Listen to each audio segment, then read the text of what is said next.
7 people. Good morning, everyone.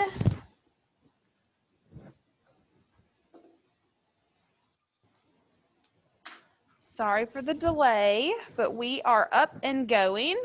All right, so yesterday we had our lesson for 8-1. So let's start with your homework. See if we have any questions about the homework. Let me get to the right page. All right, so your homework was on page 91. That's not it.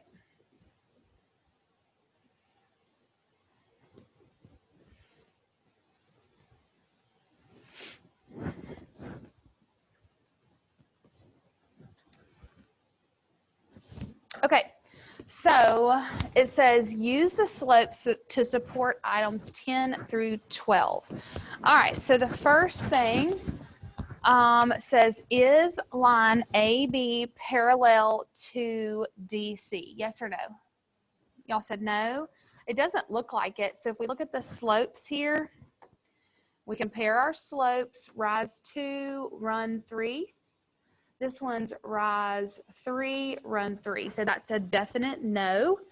They are not parallel. And then it wants to know, is AB perpendicular to AD? So AB has a slope of 2/3.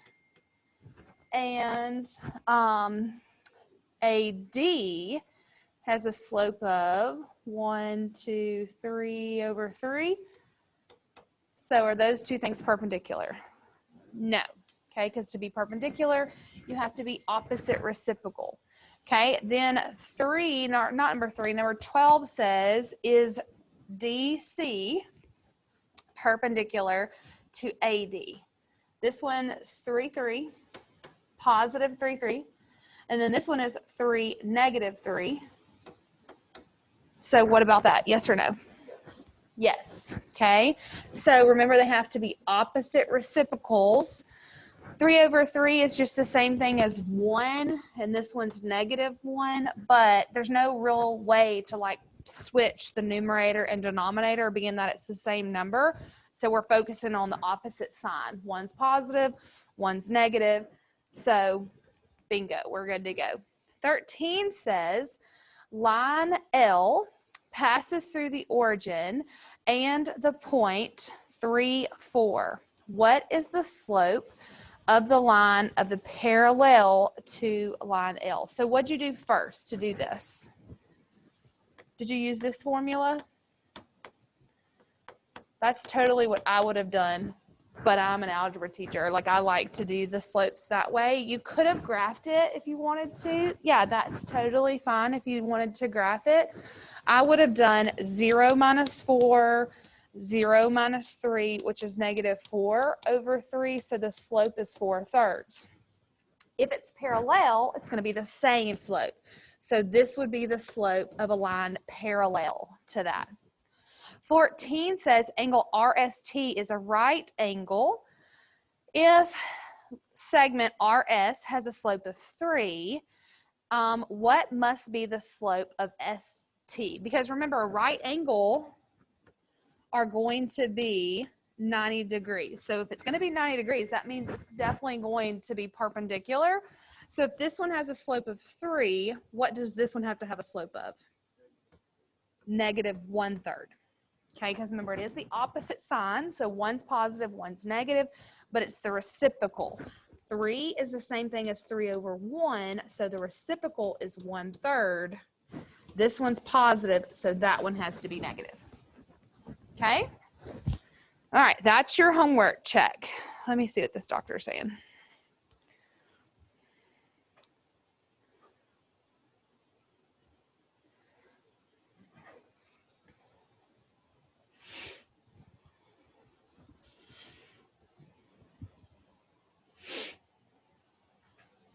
Okay, nothing important.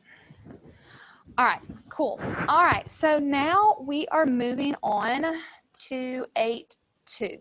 Okay, we are going to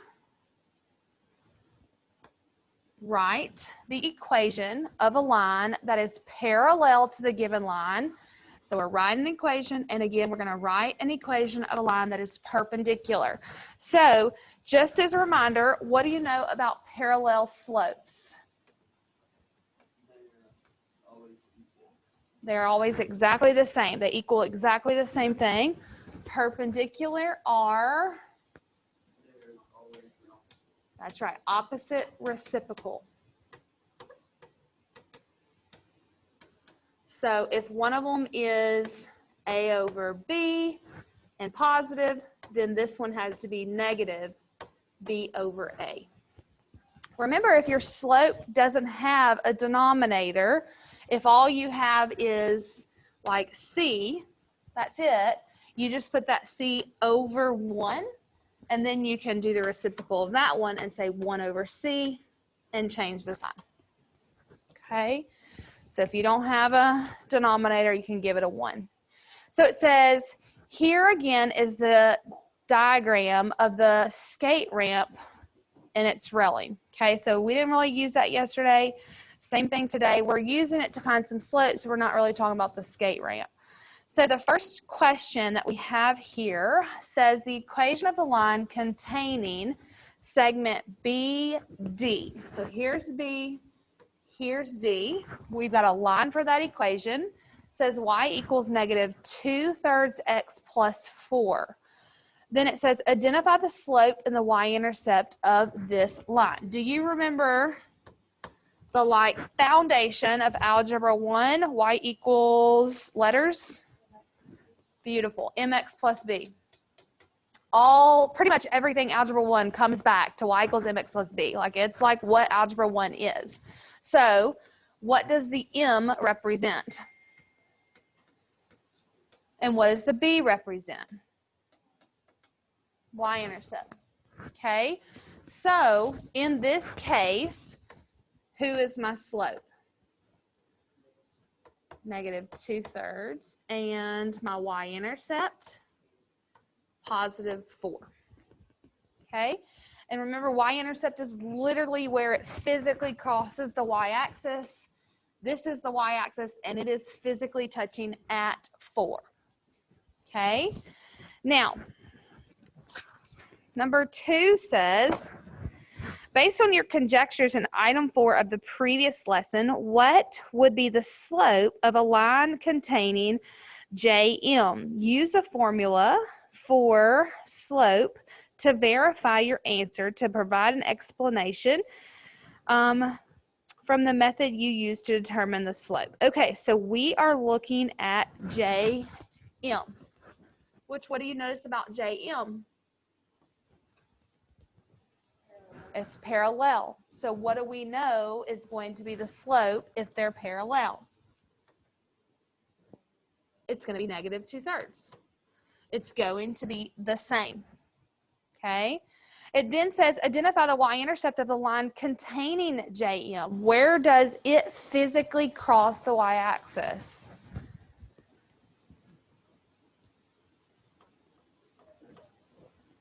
At 6. Okay, it crosses right there at 6. So then it says if JM, line segment JM, is perpendicular to line segment RJ, identify the slope and the y-intercept and the equation for the line containing RJ. Did I say that wrong the whole time? If I told you I'm dyslexic and I switch everything around, that's just what I do. All right, so here is RJ. So they share that point J. That's where they meet, okay? If we know they're perpendicular, what's going to be the slope of JR or RJ? That's right, positive 3/2 is going to be the slope. And we could count it out, like we could physically look at it and count it out as a year. Okay, let's try to send you. No, what? I'm just going to go get it. I'll be right back. I just don't want you to get in trouble. I'm going to send you a hall pass. That security guard may just be like, just say, I'm grabbing something for Miss Cole. Scholar.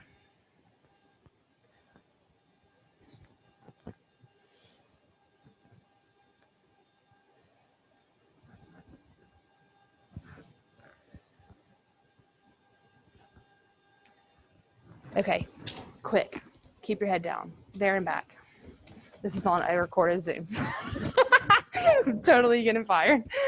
No, I'm not. Okay, so what's the y-intercept of this one?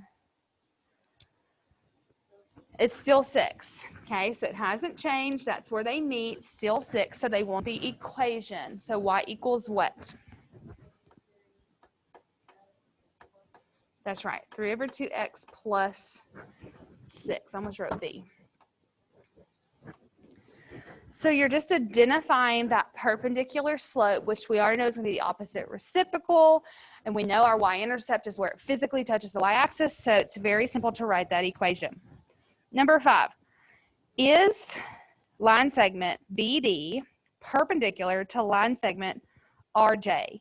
Explain your reasoning. So where's BD? Is that one going to be perpendicular to RJ? What? Well, think about what you know about BD. BD's slope was what? Negative 2/3. And what is JR's slope? So, are they? Yeah, they don't physically touch, like they're not actually touching each other. But if we were to extend this and extend this, they would be perpendicular at some point because they have perpendicular slopes. Okay, so kind of a tricky question because you look at it and you're like, no, they don't even touch each other. But in the definition of what we know, opposite reciprocal slopes means they are going to be perpendicular. Okay? All right. Let's look at this one. It says a skate park will also have an angled grid. Good job. Grid rail. Drafter is drawing the grid rail on the coordinate plane. So there's a line, okay? It says he has already drawn line N. Next, the drafter needs to draw line P so that it is parallel to N and passes through -2, 3. So we want a parallel line. So what do we need to do to have a parallel line? We need to find the slope, okay? So they're helping us step that out. They want to know what's going to be the slope of P. Well, before we can know the slope of P, we need to know the slope of N. So that's going to be the first thing we do. You can count it out using rise over run, or you can use y2 minus y1 all over x2 minus x1. And honestly, it doesn't matter. There's not one way that's better than another. You just have to choose what you want to do. So what did y'all find out to be the slope? 1/8. Okay, and you can see if I go up 1 over 8, I end up at a good point. Up 1 over 8, I end up at another good point. So yes, our slope is going to be 1/8. Okay. All right. So what's P's slope then? That's exactly right. Since it's parallel, it's also going to be 1/8. Okay.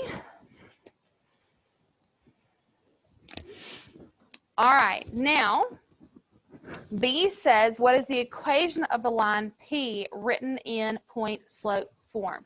Now, point slope form is not the same as y-intercept form. Do you remember what point slope form is? If not, it's right here. Okay, if you did Springboard Algebra 1, then you learned about point slope form. If you came from a private school, you may not have. Some teachers don't use it. Some teachers do. Just depends. But if we're going to plug that in, we have to plug in the y1 there, plug in the x1 there, and plug in your slope. So there's 3 things that you're plugging in. We're going to have y minus y1 is going to be that 3 because they told us it goes through this point. And it equals m, which we just found out is 1/8, x minus x1, which is that -2. Now, would we say minus -2? That's right. We don't want to say minus a negative, so we make it +2. So that's it written in point slope form. Then it goes on to say, well, what is the equation written in slope intercept form? That's the one that's mx plus b. How do we get to mx plus b? That's right. We need to simplify that equation. Okay, so we've got 1/8 x. What's 1/8 times 2? Isn't that 1/4? Because it becomes 2/8, and 2/8 simplifies to be 1/4. Yeah? Okay. Then we add 3. So y equals 1/8 x. And I mean, it's not going to kill you to have a mixed number, to have 3 and 1/4. But typically, we don't write things like that anymore when we get into the upper math. When you get into Algebra 2, they definitely won't let you write that. If you're doubling it up this year, they're going to make you convert that to 13/4. So it's like the further you get in your math education, you really just get rid of those mixed numbers and start writing everything as an improper fraction, okay? But like if you gave me this, I would definitely not count off, okay? But if you gave that to Miss Castleman or Miss Panos, they're probably gonna count off. Okay, so that's your answer here. We'll go ahead and say 13/4 just to be perfectly correct. And then it wants us to draw a sketch of that line. Okay, so what I'm going to do to draw this out is I'm going to plot the one good point that I know, -2, 3. I'm going to start with that point. That's really all I need because I also know the slope. What's the slope of this line? 1/8. So I can go up 1 and then over 8. 1, 2, 3, 4, 5, 6, 7, 8. Now, I can't do it again, but I can get a straight edge. As long as you get out your straight edge, your ID is a great one, and you use a perfectly straight line, you should be good. I can also go backwards, though. I'm going to go down 1 and left 8. 1, 2, 3, 4, 5, 6, 7, 8. That's going to put me there. Look, mine's horrible. I don't have like a line tool on here, so just have to like wing it. It's like the faster I go, sometimes I can do better. But anyways, we're going to go with that. Yours needs to be better than that. Obviously, on your piece of paper, use a straight edge to sketch yours out, and you should see that you're dealing with parallel lines. Okay? Any questions about that? Parallel lines, same slope. In order to write an equation, you need to know the slope first of all.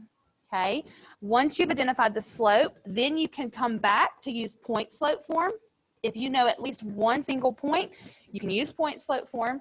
Then you can convert that into the y-intercept. And the reason why this one was so important for us to have this method is because if you look, your y-intercept is not going to be at a solid 1, 2, 3, or 4, which is why our equation has that 13/4 in it. So really the only way for us to get an accurate equation is to do it algebraically. We can't simply depend on where it physically touches the y-axis. Okay, 94, page 94. It says, next, the drafter needs to draw line Q so that it is perpendicular to line N and passes through the point -9, 7. Okay? They want it to be perpendicular and it passes through the point. So again, we can find the slope because we can determine the perpendicular slope and we have a single point. So we're going to be using point slope form again. Now it's perpendicular to the line that we just had, which was 1/8. Okay, so it was currently 1/8. So what is the slope of Q going to be? What is it? -8. Because remember, you are flipping them over, which would be 8/1, and changing the sign. So instead of saying -8/1, we're just saying -8. Okay? Then it says, what is the equation of the line in point slope form? So I've got y minus y1 is 7 equals the slope, which is -8, x minus x1, which is -9. So again, plus 9. I'm going back to this equation. Low system. Don't Don't do it. Don't you close my applications. All my people with Zoom, y'all still with us? They're not closing, y'all, are they? I still see people, so I think we're good. Okay, so then it says, what is the equation in slope-intercept form? Same thing. Now I'm nervous. I feel like it's going to disappear. Same thing, we just have to work it out. Simplify it. Distribute that -8. So like today, it feels like we're in Algebra 1 class. Is that 72, you guys?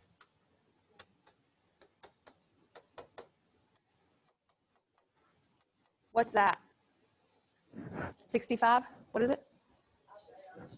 Is it 65? Man, I'm impressive. It was just a guess. I'm so bad at mental math. I've been using my calculator for so long, I just am like dependent. And then it wants you to sketch the line. Now, again, are you going to be able to go to -65 on the y-intercept? No, that's ridiculous, okay? So what you're going to do is go back to that page before, and you're going to plot the one point that you know. What's the one point that we know? -9, 7. And then what did we determine the slope was? -8. And I am going to put that 1 back underneath there. So I'm going down 8. 1, 2, 3, 4, 5, 6, 7, 8. And I'm going right 1. And using a straight edge to connect. Now, that's perpendicular. So what do you know about perpendicular lines? They what? They have flipped slopes. They have the reciprocal slopes. And what did you say, Skylar?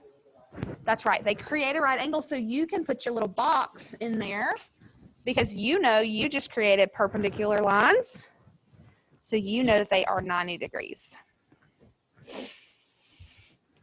Okay, one more. Finally, the drafter needs to draw a line so that it's perpendicular to line N and passes through point 80. They want you to write the equation in point slope form. Now, if it's perpendicular to N, we already know the perpendicular slope to N. Remember, N was 1/8. So it's perpendicular to that. That's right. Okay, we just did that, so we're doing it again. So again, we know our slope is going to be -8. We've got y minus 0 equals -8, x minus 8, because we're using this as our equation, or as our point for our equation. Now, what is that y minus 0? What is that minus 0 doing for us? Doesn't do anything. So technically, I could write this out as y equals -8, x minus 8. And then to get to the next step, the only thing I need to do now is just distribute. So that's going to be -8x. -8 times -8 is positive 64. So then, same exact thing. You're going back to that page before, and you're drawing the other line. This time, you're putting your dot at 80. What are the chances I can get this back in the exact right spot?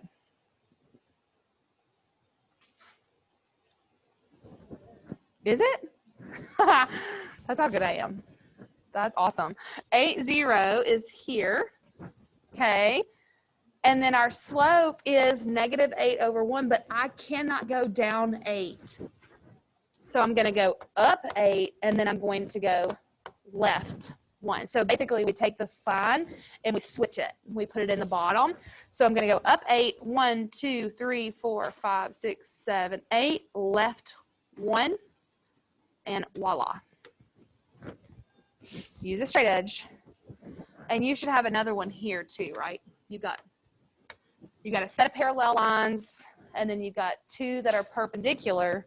But aren't these 2 that are perpendicular, aren't those 2 parallel to each other? Yeah. Yes, sir. Yes, it does. It sure does. Because remember, a transversal just crosses 2 lines. And it does show that both of them are parallel because they're both forming right angles. Good for you.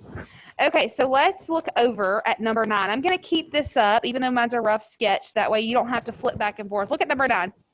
They want to know what's the relationship between all of the lines. So this is N. Who was after N?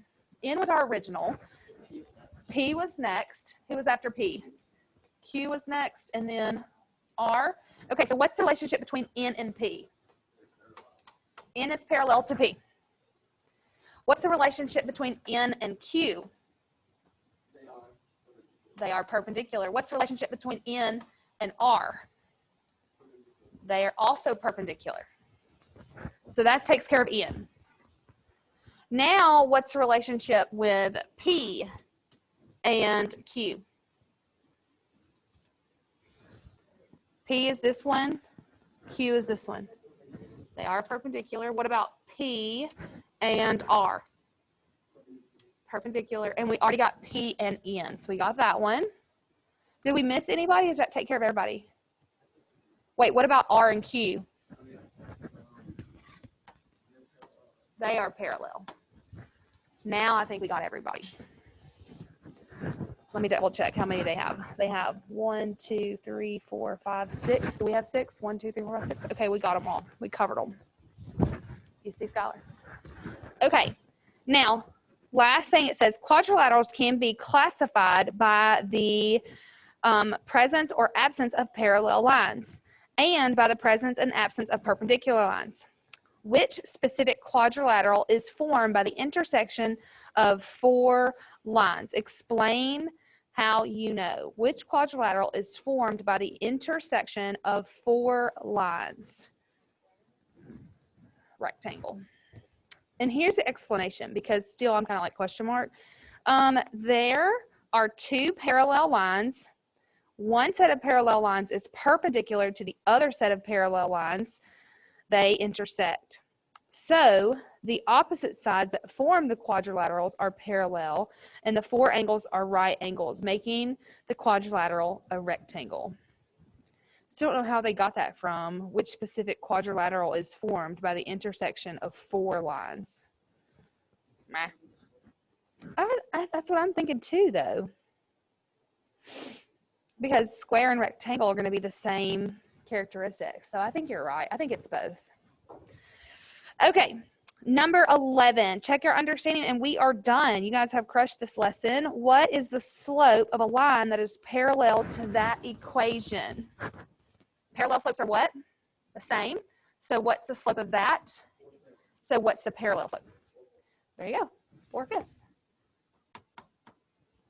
Uh-oh. What is the slope of a line perpendicular to that equation? Positive 1/2. Very good. Consider the lines described below. A line A, a line with an equation y equals 3/5 x minus 2. Line B has those 2 points. Line C has those 2 points. Line D, you could solve. Use vocabulary from the lesson and write a paragraph that describes the relationship between those. Okay, we're not actually going to do that because that would take us a second to do all of that. I want you to be able to start your homework.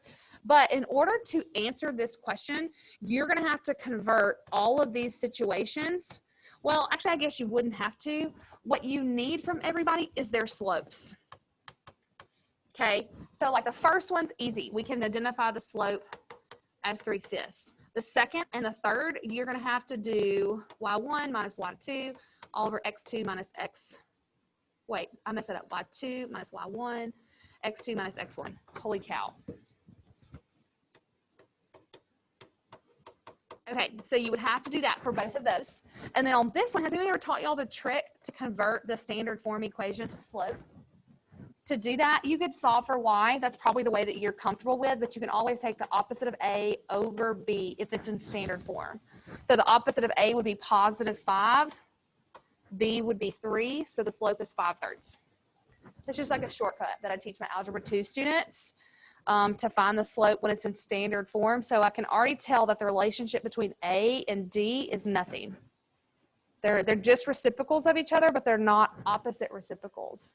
So A and D is nothing. You would have to find the slopes of B and C to figure out what their relationship is. That's how you would handle that. Okay, number 14 says, what is the slope of a line that is parallel to the equation y equals -3? Ooh, that's a good question. Y equals -3 is going to be which type of line, horizontal or vertical? Y is going to be vertical, right? Y'all got me second guessing myself. I really do think it's vertical. Let me. Oh, it's y'all right. It's horizontal. Why did I think it was gonna be? Oh, I know why. I'm thinking, okay, I'm thinking Y reaches high. That's just the Y axis. But when you're talking about a Y by itself, the way that I remember that is I think about high, like hey, but HY. So it is horizontal. So that's my bad. You guys are correct. I'm incorrect. It is a horizontal line. So what type of line is going to be parallel to that? Any other Y equals a number. So you could just say like Y equals 2. Any number, okay? Just no X involved. It's just any other horizontal line. Okay, well then who would be perpendicular to that? And X equals. You could just say X equals 4. Or X equals 2, or X equals 1, anything that's just X equals, because that's going to be a vertical line. X equals 4 is going to run this way. Okay, suppose you are given an equation of a line and the coordinates of a point not on the line. Explain how you can write the equation of a line parallel that passes through the point. If you have a point and you have a line, what can you do? Determine the slope of the given line. These are always on the ACT, always on the ACT. So you first of all have to determine the slope of the given line. The second thing you're going to do is use the point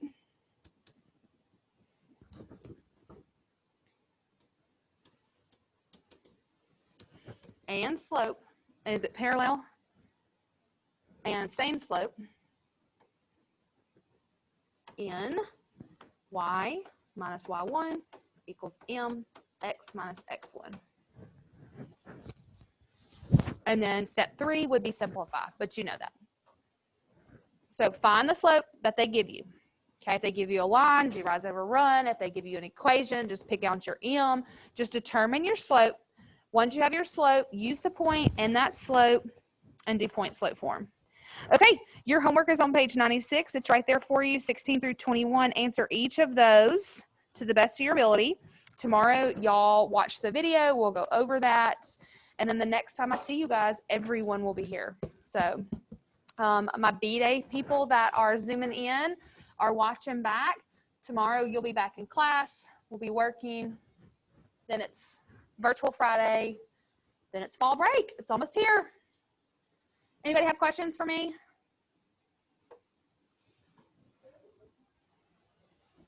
No, maybe. Yeah, I think you do. Yeah, you have a quiz tomorrow on 7 and 8. And then I gave you your test study guide. You have the whole break to work on that. I mean, I'm sure you don't want to work on it the whole break, but you have the whole break to work on it to pick when you want to do that. And then we will review together on Thursday. So y'all can either Zoom in and ask questions or watch the live or watch the playback is what I mean. And then on Friday, y'all will take your first test. You'll take your first chapter test. Obviously, you'll take it at home, but that's when you'll take your first test. And then when you guys get back, we'll start Unit 2. Yes. Yes, yes. And honestly, some people are doing it and some people aren't. I'm not taking points off for it, but I'm also not getting worried about it because y'all are about to all come back to class. And I'm not going to make you submit your notes at that point.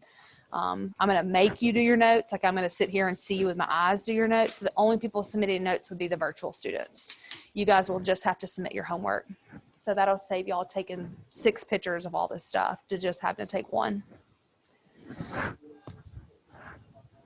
I do still. Yes. Not until we get back on the 19th. So until we get back on the 19th, keep doing it what you're doing. And then when we get back, I'll re-explain it and tell you exactly what to do.